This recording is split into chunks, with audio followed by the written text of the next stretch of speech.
Proyecto de Innovación Docente 2067 de la Universidad de Granada. Píldoras de psicobiología. En colaboración con la Red Nacional de Excelencia NeuroDevStyle, en la que participan departamentos de psicobiología de diversas universidades españolas. Soy Milagros Gallo, miembro del Departamento de Psicobiología de la Universidad de Granada. Mi investigación se desarrolla aquí, en el Instituto de Neurociencias Federico Loriz de esta universidad. Prueben esta píldora de psicobiología y disfrútenla.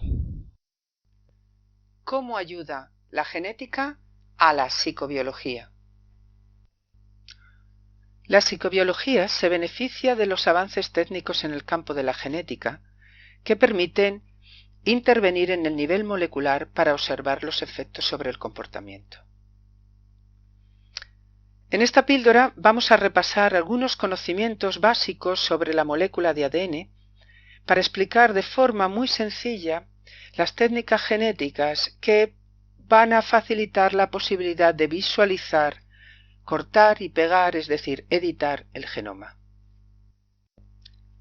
La molécula de ADN contiene la información para formar todos los seres vivos, desde las bacterias hasta el ser humano.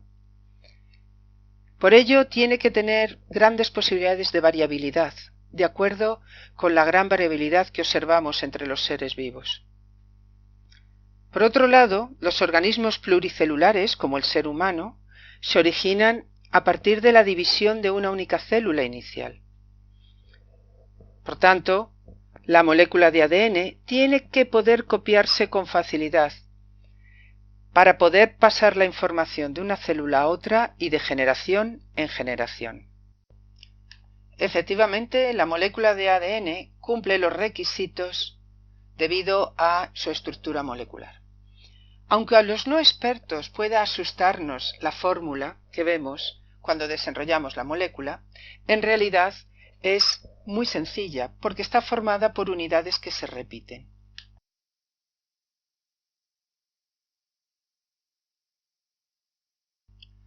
Estas unidades se llaman nucleótidos y están constituidas por un fosfato, un azúcar desoxirribosa, que da el nombre a la molécula, y una base.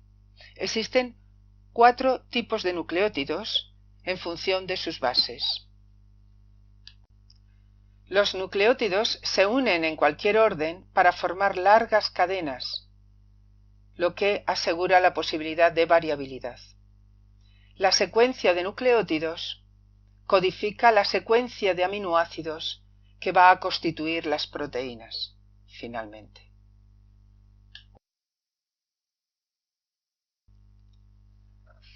A su vez, cada cadena de nucleótidos se une a una cadena complementaria mediante enlaces de hidrógeno. Los enlaces de hidrógeno pueden romperse a temperaturas elevadas.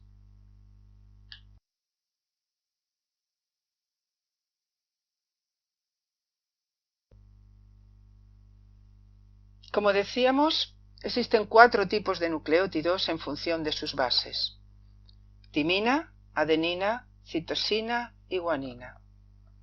Debido a su configuración, solamente pueden aparearse timina con adenina y citosina con guanina.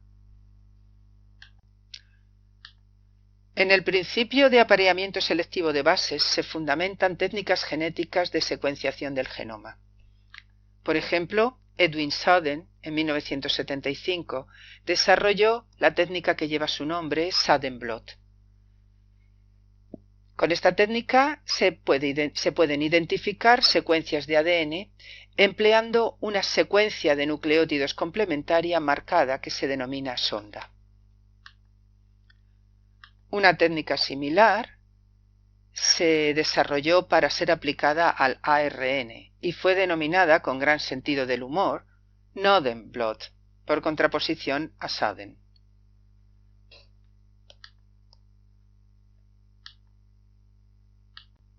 Los marcadores más empleados suelen ser moléculas fluorescentes.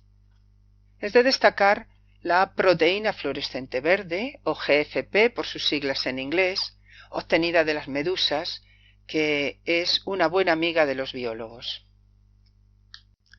En el principio de apareamiento selectivo de bases se fundamenta también la técnica PCR.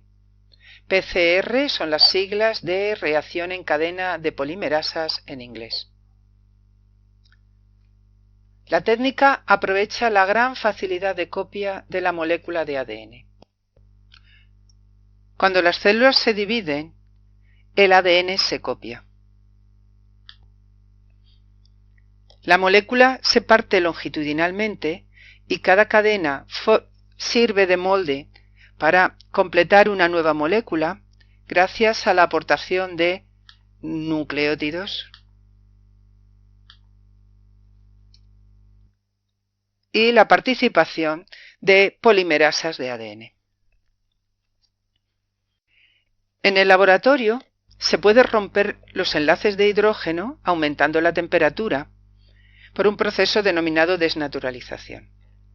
Si se enfría lentamente y se aportan nucleótidos y polimerasas de ADN, se obtienen nuevas copias idénticas de las moléculas.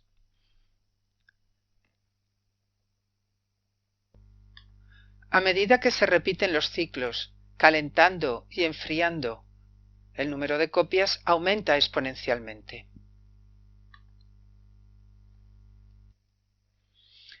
El problema radica en que las polimerasas se destruyen a elevadas temperaturas.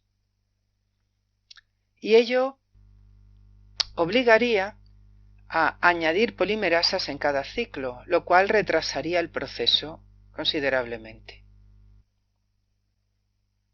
Afortunadamente, Kary Mullis en 1985 descubrió polimerasas resistentes a elevadas temperaturas en un organismo, Thermus aquaticus, que vive a 80 grados centígrados en aguas termales. Su descubrimiento fue reconocido con el Premio Nobel en 1993. Otra técnica basada en el apareamiento selectivo de bases es la denominada oligonucleótidos antisentido. Para entender esta técnica tenemos que repasar el proceso por el cual, a partir de la información que contiene el ADN, se sintetizan las proteínas que forman nuestras células y que posibilitan las funciones celulares. Recordemos que el ADN contiene la información para sintetizar proteínas porque codifica la secuencia de aminoácidos que constituyen la proteína, de manera que combinaciones específicas de 3 nucleótidos codifican un aminoácido.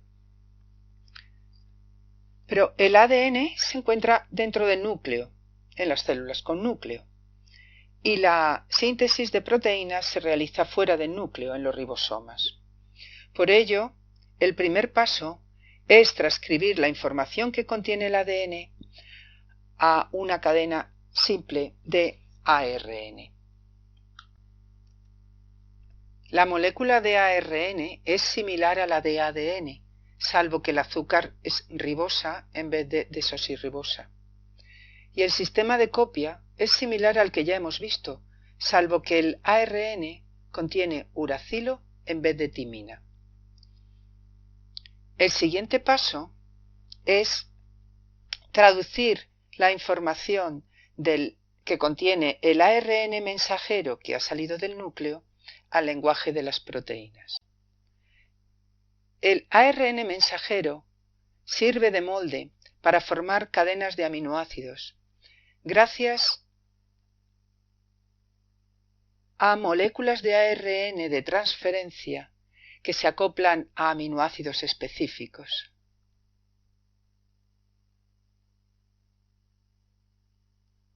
Este es el último paso del proceso que da lugar a la estructura primaria de las proteínas y se denomina traducción.